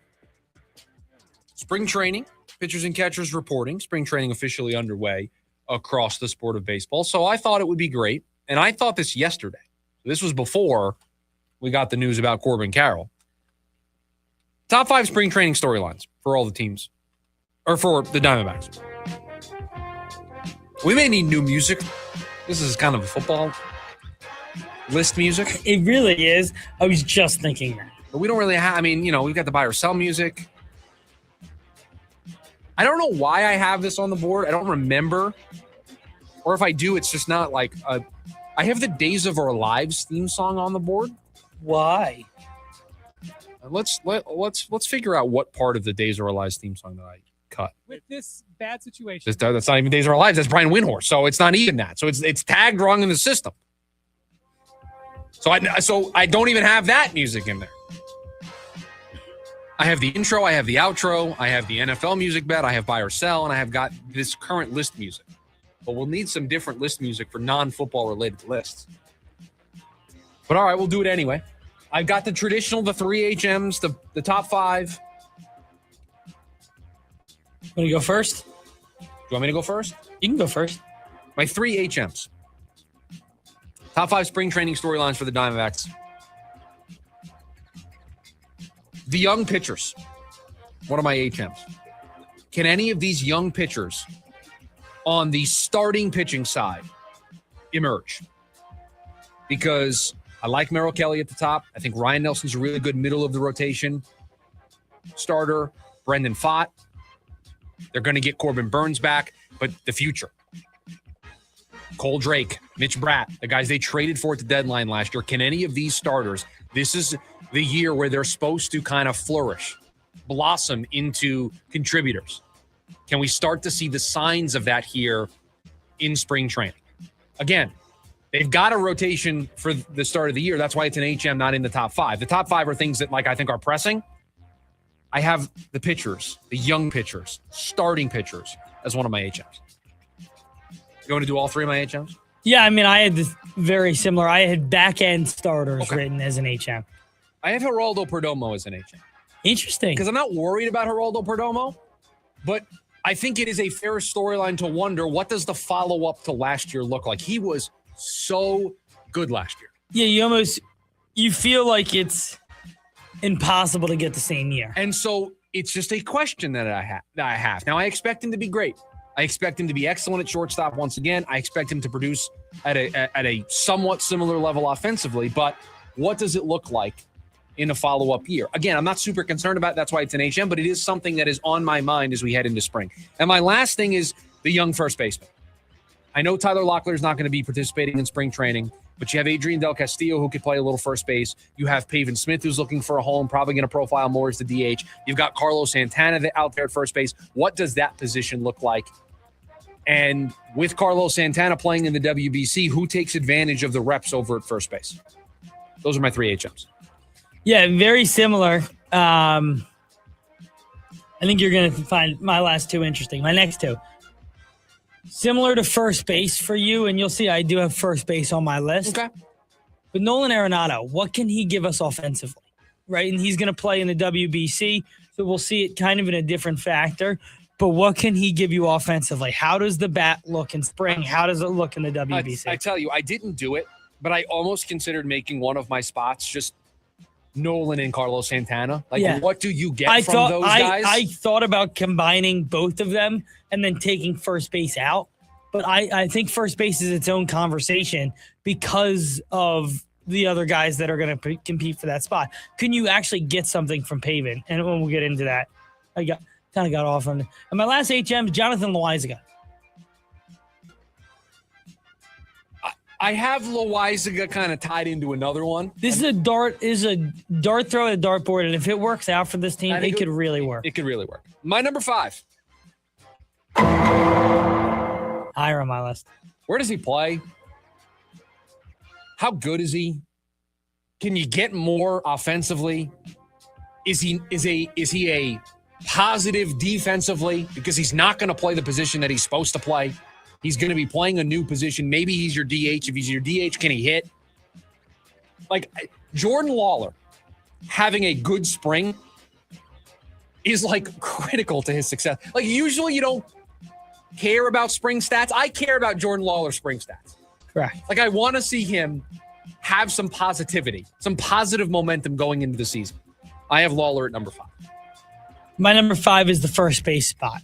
You said it best. Carlos Santana going to be playing in the WBC. It's going to open up spots for players to get reps at first base. 1, who gets them? No Santana, no Locklear. 2, can anybody take advantage?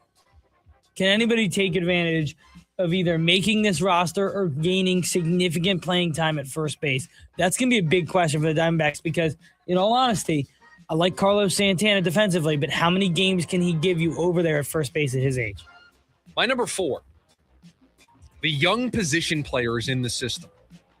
I'm looking at Ryan Waldschmidt. I'm looking at Christian Robinson. I'm looking at Lou James Groover. I'm looking at Tommy Troy. The guys that are non-roster invites to spring training. Drew Jones as well. Do any of those guys force you know what? We have a drought for this. We are going to have some of those tough conversations. Do any of those guys force some tough conversations? Do any of those guys play so out of their minds in spring that Mike Hazen has some tough decisions on his hands? Because that's the future of this team. It's the future of this team on the infield. It's the future of this team in the outfield. Your potential future third baseman is amongst this group. 2 of your potential starting outfielders are among this group. And this is a little different than Lawler because Lawler has had time in the big leagues. All of these guys are trying to break through. They're trying to get that chance. Lawler's already basically been given a spot. Can any of these young position players force their way into the big leagues ahead of schedule? My number 4, a guy who's not even on the roster, Zach Gallen. And I don't know if this counts. Zach Gallen, a spring training storyline for the Arizona Diamondbacks. He's not even on the team. You don't think it's a storyline? No, I'll hear the argument. This is a unique addition to the list. What are we doing here, guys? Apparently he's interested in a return. Apparently the Diamondbacks are interested in a return. Nobody's made a move. Nobody's gonna blink. I'm telling you this. I would be willing to bet he has very little market out there if he is willing to come back on such what I assume is going to be a pay cut if he has waited this long. Zach Gallen, I will bet a decent amount of money that will be a part of the 2026 Diamondbacks. And when he comes back, what will it look like? My number 3. How do we deal with this Ketel Marte situation? What do you mean? They apologized. I think things are going to be okay, but it is something to monitor. Trade talks like that, being that public, normally end in a move. You're very rarely in this situation where the talks got so public, things got leaked so heavily, and yet you didn't make the move, and you kind of have to try to undo everything that occurred over a 2-month span. And Ketel Marte had a rough end to 2025, both with the bat and with needing to defend himself in the media, then the trade rumors, and now it's hard to put the toothpaste back in the tube. It's hard to put the genie back in the bottle. Can Torey Lovullo, can Mike Hazen, can Ketel Marte, can this organization put the toothpaste back into the tube? My number 3, I didn't even think of that, and that's a really good one. It didn't even cross my mind because I was thinking of some of the young guys. But my number 3, Jordan Lawler. Right, you did it earlier on your list. I'll do it for you. What can you get out of him? One, what can you get out of him? Can he truly play the outfield? I mean, this is a guy who has minimal experience playing outfield, and we're going to try and play him in the outfield in Major League Baseball. So can he actually give you that? And then on top of all of that, we're moving his position. Can you get anything from the bat? Any type of production at the Major League level? Those are big questions. And so Jordan Lawler, number 3 on my list. We're doing our top 5 storylines as the Diamondbacks begin spring training, the things that we'll be keeping an eye on in spring and throughout the course of the 2026 season. My number 2, I know the seat's warm. How hot is it? How hot is the seat for Torey Lovullo? He's a lame duck manager. He does not have a contract after the end of 2026. There were many a call from the listeners of this program, from the producer of this program, to make a change at the end of the season, to make a change in the season. The Diamondbacks decided not to do that. A very similar approach to the 2023 season where they went to the World Series. A great first 2 months led to a 1-year extension for Torey Lovullo, then going to the World Series, added on years to the deal that bring us to this point in time. How hot is the seat? Is the seat hot enough to where if this team doesn't play well over the first 2 months, they make a change in season? Or is the seat just warm and we get the entirety of 2026? Something I'll be keeping an eye on here over the course of the year. Another one I just didn't cross my mind. I'm thinking players. My number 2, Ryan Walchman. You had him lower on your list. This is the key to the Diamondbacks this year. What can you get from Ryan Walchman? Is he actually going to be an opening day roster guy? Is he going to be a guy we see in May? Could he be a guy we don't see till June, July? What can you get from Ryan Walchman? What do his major league at-bats look like in spring training? My number 1. Believe it should be the same one? Should be the same one. What does his bullpen look like? Who's the closer? Who's part of the trust triangle? Who are your go-to setup men? Which pitchers, young and old, force their way into a spot? What's the makeup of this bullpen? And by the time that opening day rolls around, do we feel better about it? Like, to me, the biggest question mark surrounding the 2026 Diamondbacks is this bullpen. And maybe in seeing spring, in seeing the way guys perform, in seeing the way it looks at the end, maybe we'll feel better about it. But right now, it just feels like it is so many question marks. I'm assuming the same for you? Same for me. Yeah, I mean, it's just... It's the most obvious one, right? It's the thing that you'll be paying the most attention to every time the Diamondbacks play in spring. Even if you can't catch the game, you'll be checking the box score. To see who pitched, how they pitched, who they faced. Yeah. Like, that is the thing that you will be paying attention to the most, I think, in spring. So to recap, my HMs, the young starters, the first baseman, Geraldo Perdomo. Number 5 for me, Jordan Lawler. Number 4, the young position players. Number 3, how do the Diamondbacks handle the Ketel Marte situation? Number 2, how hot is Torey Lovullo's seat? And number 1, the makeup of the bullpen. My list, my HMs, the back-end starters of the rotation, who can fill that 4 and 5 spot. My second HM, Nolan Arenado. What can you get from him offensively? My third HM, Jonathan Loáisiga. Can he actually be a piece in this bullpen? Number 5, first base. Who's it going to be? We know Carlos Santana is somebody you brought in. He's going to play in the WBC. Can somebody take advantage of the reps that are going to be available at first base this spring? My 4th, not even on the roster yet, but Zach Gallen's going to be an interesting storyline for this team. If they do bring him back, what will that look like? My number 3, Jordan Lawler. What can you get from him? Where can he play? Number 2, Ryan Waldschmidt. When will he make his major league appearance? And number 1, can you get outs in the 7th, 8th, and 9th inning? The bullpen.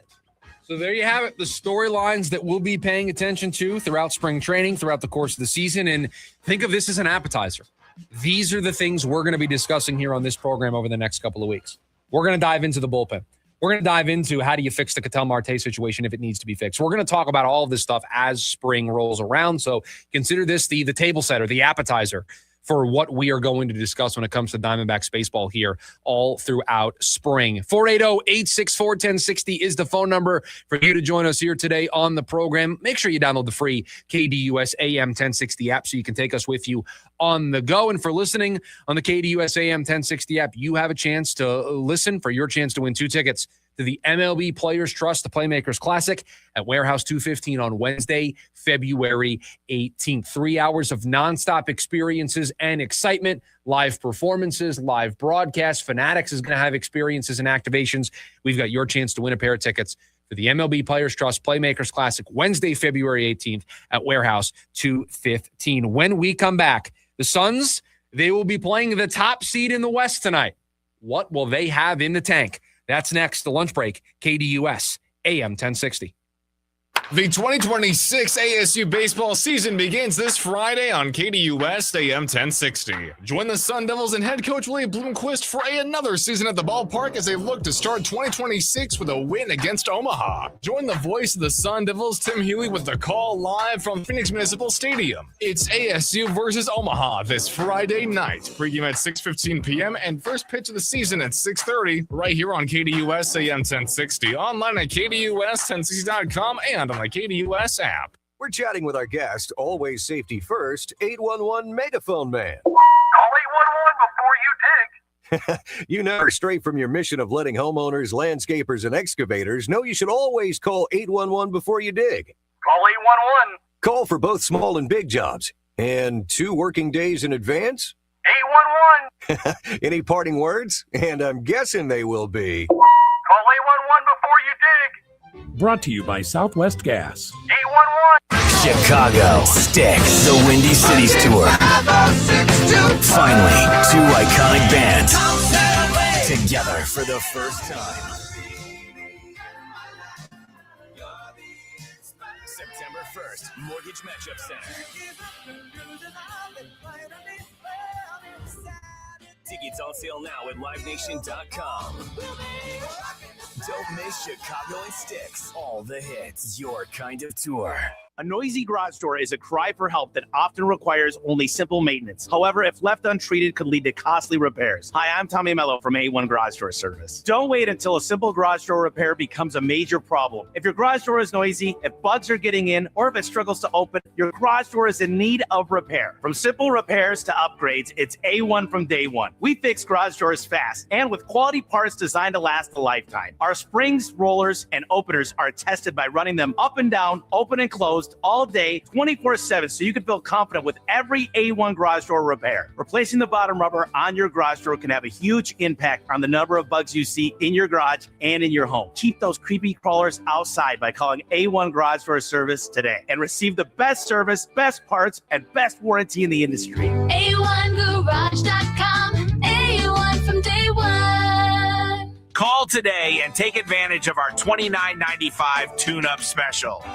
For nearly 25 years, Primavera has helped thousands of Arizona students succeed with an accredited world-class education, tuition-free and from home. Don't wait. Enroll today at ChoosePrimavera.com. That's ChoosePrimavera.com. The wait is over. 2027 Kia Tellurides have arrived at Mark Kia in Scottsdale. And right now, you can lease a brand new 2027 Kia Telluride for just $449 a month for 36 months with just $39.99 due at signing. And if you're thinking about selling or trading your current vehicle, please give us a call. Our data shows that 9 out of 10 times we offer more. Don't risk losing $1,000 or more by not making that simple phone call. The name to remember? Mark Kia. Mark Kia. $0 security deposit. Pay plus tax title license and the $8.90 adopt fee. Offer expires March 2nd, 2026. Grand opening at Acclaim at 99th Avenue in Thomas, where your Fulton home is more within reach than ever. This is modern living in the heart of the West Valley. Fulton Homes. You're proud to own. We're proud to build. For 50 years.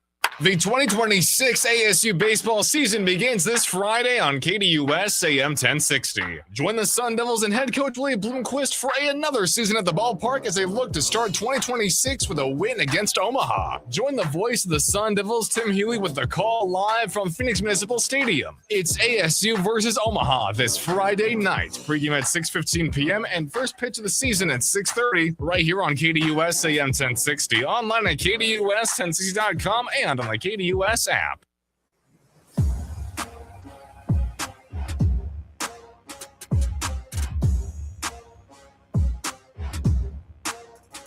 The Phoenix Suns back in action tonight. They'll take on the Oklahoma City Thunder. And by the way, producer Evan, we didn't get to this when we talked about the Suns in hour number 1 of the program. How about Matt? Congratulations to Matt Ishbia for taking a victory lap on social media today on Bill Simmons and everybody who doubted the Phoenix Suns win total over. I'll read the tweet, but how awesome is it to have your owner take a small victory lap? And you know what? He deserves the small victory lap. And he does. And listen, I don't know if I want him taking a full victory lap because obviously they have not done anything yet. But I think what he tweeted is totally reasonable. I gotta find this. You retweeted it, so just go to your Twitter account. That's so true. You retweeted it during the morning meeting when I showed it to you. I did retweet it. Yes, that's so true. You don't need to search. You can just go to your profile on Twitter, and it's right there. Yep. 32 wins for the Suns, and all before the All-Star break. Think that puts us above your season predictions / bet of under 31.5 wins at Bill Simmons. I emoji. You guys usually have great content and good stuff. Thanks for all you do. But also, keep your eye on the Suns. Like I told you, we have a different culture and team here in Phoenix these days.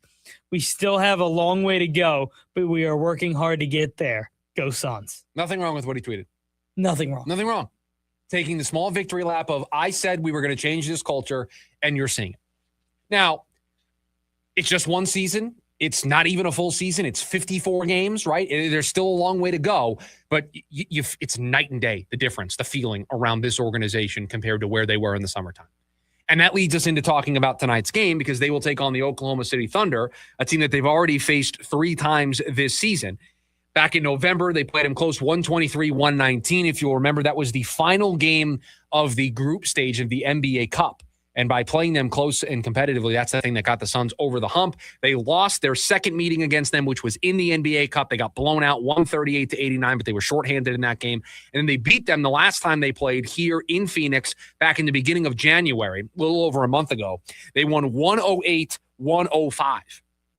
So 108 to 105, they won that game. This will be the fourth of 5 meetings between this team. The Suns this year, 22-15 against the Western Conference, 14-17 against teams over 500. The Thunder will be without Shai Gilgeous-Alexander tonight. He's out with an abdomen injury, and the question mark for the Phoenix Suns is who's in, who's out, who can play a back-to-back. You look at Jalen Green and Mark Williams as the players you're keeping an eye on. Dwayne Rankin wrote a piece for the Arizona Republic about should the Suns sit Booker and Green because they're coming back from injuries after beating Dallas. You got to win this week. You got back in the win column. Do you protect those guys here tonight against Oklahoma City, and do you sit them? I think these are all conversations that you need to have because you needed to exert energy in the fourth quarter of that game last night when you had it on cruise control, but you allowed the Mavs to be back in it. You got to be careful. I know the All-Star break is coming up, right? This is your last game before the All-Star break, so there's rest coming. I wonder if Jordan Ott and the team is kind of campaigning for, we're going to get time off. Let's go for it tonight. Like, let's go for it against Oklahoma City because I know rest is coming. If there's a day where you're going to play the guys you don't typically play on back-to-backs, it's the day right before the All-Star break. Right. Or it's a game that you have to win to get in or something. Like, this is the day where you let those guys push it. This is a game where if you were going to break your rules on the back-to-back, if you were going to maybe be a little bit more willing to push guys, this feels like a candidate on the list, right? Because you know that for most of these guys outside of Devin Booker, right? He's the only guy going to the All-Star game. For outside of Devin Booker, everybody's about to get a week plus off. Yes, I think it's 8 days, right? The next time you play after tonight is Thursday the 19th against San Antonio. So you get 8 days off after tonight. I wonder if you empty the tank. I could see the case for both. I could see the case. I could see the case for we are 32-22 doing it this way. Mark Williams, you're not playing tonight. If Jalen Green, you're not playing tonight. Like, we've gotten to this point with this plan. We are not going to break our rules now. We're not going to push it. We may do it in April. We have a back-to-back in April, the 7th home against Houston, the 8th against Dallas. We may need those games. So we may break the rule then in the final 5 or 6 games of the regular season, but we're not going to break the rule in February. I can understand that. And that leads to the question of what are they going to have available to them tonight? How much gas is going to be in the tank? You just don't know. And I'm in scouring social media to see any announcements on what the status is for guys tonight. We just don't know. Nothing yet. Nothing yet. I don't think we're getting that till game time decision because you know who else is thinking that? Oklahoma City. Oklahoma City. Yeah, they're thinking the same thing. But I hear you, and I understand the willingness to be like, listen, we got 8 days off. Like, this is, we push, we beat Oklahoma City. We've played them competitively. We beat them last time. This is a big game. The margin for error in the West is so slim. If we could steal this game, it would be great. I hear you. I understand all of it. But the Suns have had a plan. They've had an approach, and it's gotten them to 32-22. It's gotten them to Matt Ishbia being able to write that tweet today, right? Yeah. If it ain't broke, don't fix it. I was going to ask, though, does it change slightly because of the success you've had and how tough you've played against Oklahoma City?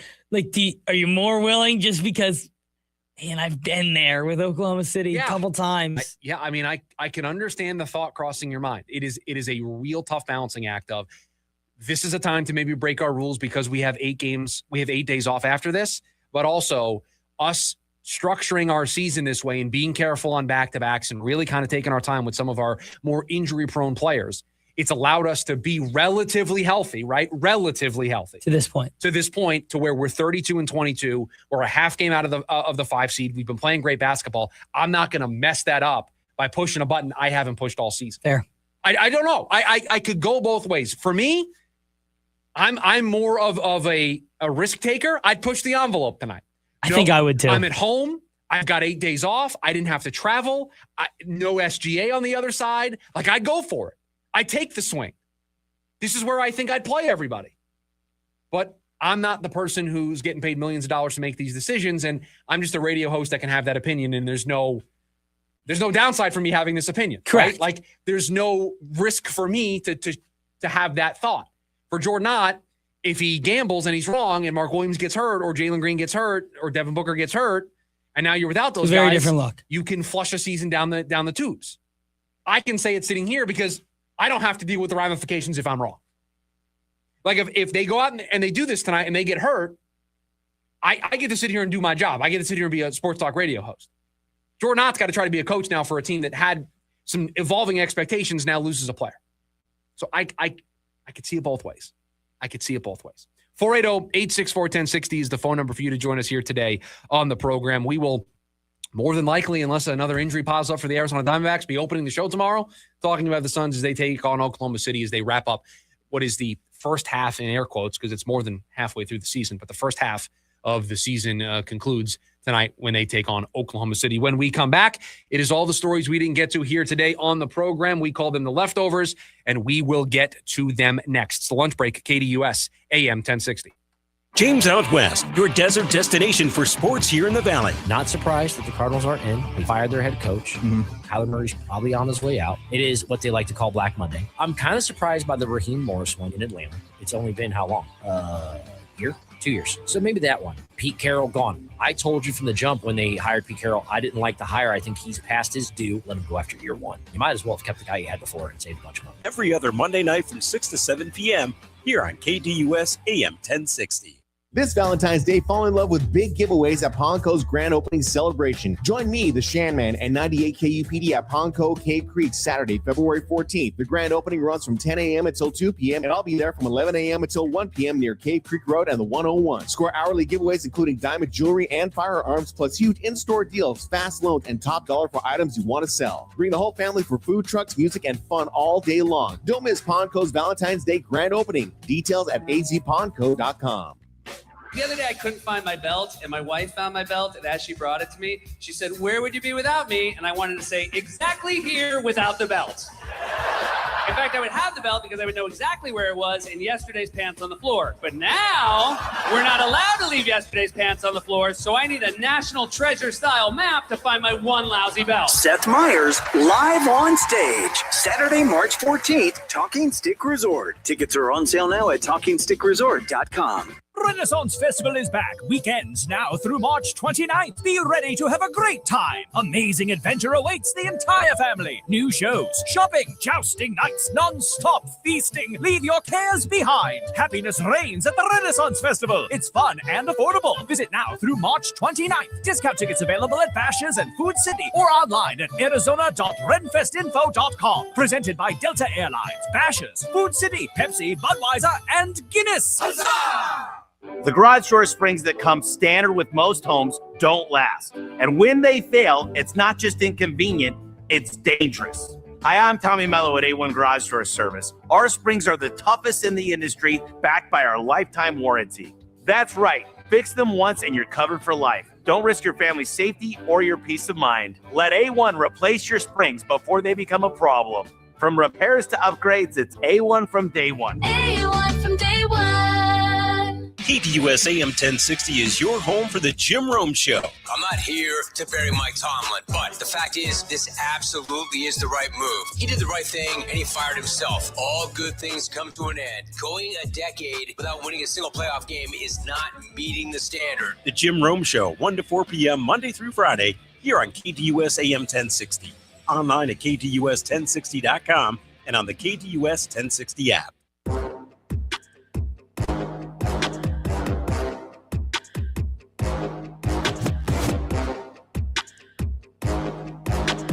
I love the listeners of this program. Our guy Code bringing up an excellent point that I didn't see until the break. You got to consider Oklahoma City in all of this as well as the other team on the other side of the chessboard. They're playing the front end of a back-to-back, and they have to travel out of this one. They have to go back home to face Milwaukee. So how hard are they going to play tonight knowing they have the second game of the back-to-back? All part of the chess match that has to be played out tonight. So we'll see what the Suns ultimately decide to do, if they decide to roll the dice and really go for it in a way that we really haven't seen them when it comes to back-to-back this season, back-to-backs this season. I put the plural in the wrong spot. That's how you know we're getting to the end of the program.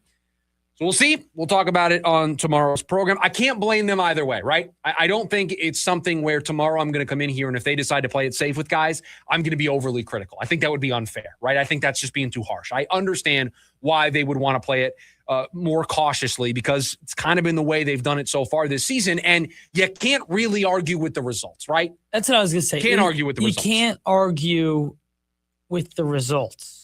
So, all right, it's time for the leftovers, all the stories we didn't get to here today on the program. And should we start with the potential change that we are considering the payoff to the pick segment? I wanted to start with the potential change. Now, my wife has off today. She may be listening to the program, and this will be the first time she hears of this. So I may get a text message of her telling me yes or no to this. Joey Chestnut just ate 242 wings in 10 minutes. So I believe this was yesterday. 242 wings in 10 minutes. So I asked producer Evan if I could try to eat 242 wings over the same 10-day span. So I've decided the 70. And by the way, it's not 73 hot dogs. It's just 71 hot dogs. I don't know why I added 2 hot dogs to it. Yeah. I've decided we could go through all of these. Oh, so you compiled the list? Here are his records. Okay. And I would like for you to. Some of these I think would be easy in 10 days. Right, and let's make something very clear. I don't want this to be easy. Yeah. But I also don't. I don't want to hurt you. Right. I don't want to have to be checked into a hospital or a doctor's office. Yes. In 10 minutes, Joey Chestnut owns 53 soft beef tacos from Taco Bell. See, I think 53 soft tacos in 10 days, that is too easy for me. That's way too easy. That's me getting off flight. So that one's off. That one's off the table. 9 pounds, 6 ounces of smoked pulled pork. Again, 10 pounds of meat over 10 days. Yes. I think that's too easy for me. 118 jalapeno poppers. He did that one down at the U of A. Now that one I think is more painful than the hot dogs because that's spicy. So yes. I don't want to do that one. What about 6 pounds of funnel cake? Oh, I don't like funnel cake, so that would be a punishment. So no, okay. I don't want that one.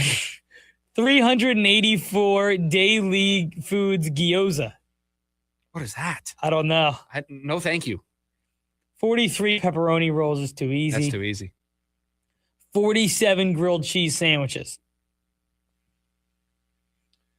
47 grilled cheese sandwiches. Yep. Would you let me do that? I think I would. Would you let me do 47? 47. You have to do 48 grilled cheeses. 48 grilled cheeses in 10 days? Yeah. That's 5 grilled cheeses a day? That might be worse than the hot dog. No, I don't think so at all. I don't think so at all. I love a grilled cheese.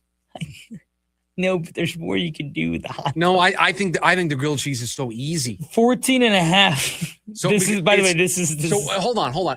It's 5 grilled cheeses a day? It's 40. You would need to eat 48 grilled cheeses. I'll offer you that one. I'll take it under advisement. Yes. Unfortunately, the illegal Pete's on Mill closed, but they once had him eat 14 and a half pounds of burrito. I would allow you to eat 15 pounds of burrito.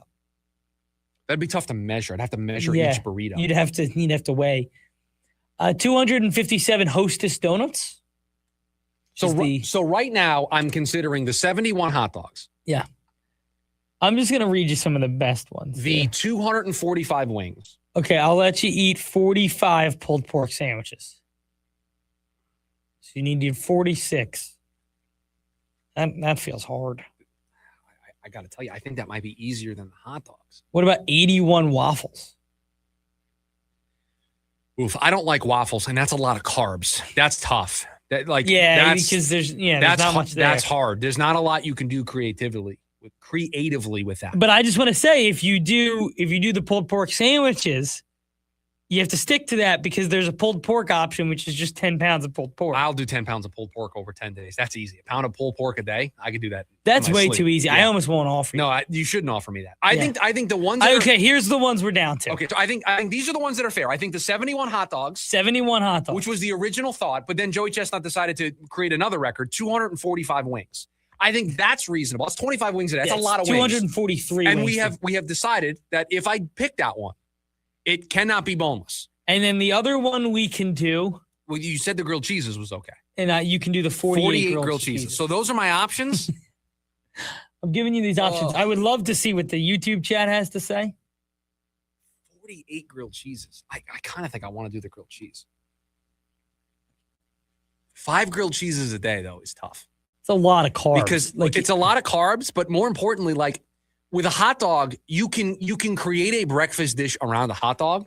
You just have to eat. You were just going to season them properly. You just have to eat a grilled cheese for breakfast. Like that's so you have to. There's no. You can do stuff where you can have like eggs and a hot dog. Right. You're going to have eggs and a grilled cheese. I'm just going to have a grilled cheese sandwich. I guess you could put eggs in the grilled cheese. But if you just have one grilled cheese sandwich and then you have 2 more grilled cheeses for lunch and 2 more for dinner, that's 5. That's all you need to do. Yeah. Boy, Be very selective on what bread you use. No, see, because I think if you go big on the bread slices, it could kill you. And you know this. You know the type of bread I have in my house. It's a ton of sourdough. Because my wife makes it. That could be tough. I think that would make it harder. So Coach says the grilled cheese seems like the smoothest road here. And I would agree that I think the grilled cheese sandwich is the perfect combination of difficulty, but also not going to kill you. I think it's going to keep me out of the hospital. Listen, I think that the 81 waffles, you could gain 20 pounds. The wings is hard because 20. Now, here's the thing with wings, right? So you got to eat what? So you have to eat 25 wings a day. I think that the thing that could make wings interesting is it could be different flavors every time. So it's a different meal every time. You could do something. We did look up, though, a chicken wing, which to my surprise, I thought it would be less, is 100 calories. So that's... You would consume 2,500 calories in just wings. John wants to know for the pulled pork sandwiches, how many ounces of pork per sandwich, which I think is a very fair... Wow, that's a great... I don't even know. I mean, we got to work on this. I think you're allowing me choices, and I appreciate the fact that you're giving me choices.